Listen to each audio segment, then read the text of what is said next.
کله چې هم مور او پلار د یو اولاد نابالغه اولاد وفات سي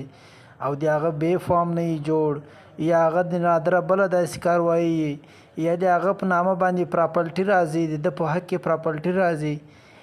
یا بیا د سکول سرټیفیکټس جوړیږي هغه هر قدم اخیستلو لپاره چې ده د ده که رور یې که خور یې او که رشته دار یې دی به له عدالته څخه هر قدم اخیستنې له مخه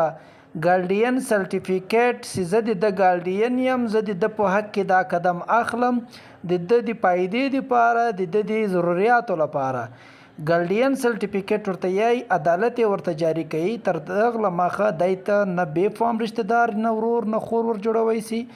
نه بل د په پراپرټي یا په جایداد کې یا لین دین کې یو قدم اخیستی سي ګارډین سرټیفیکټ لازمي ده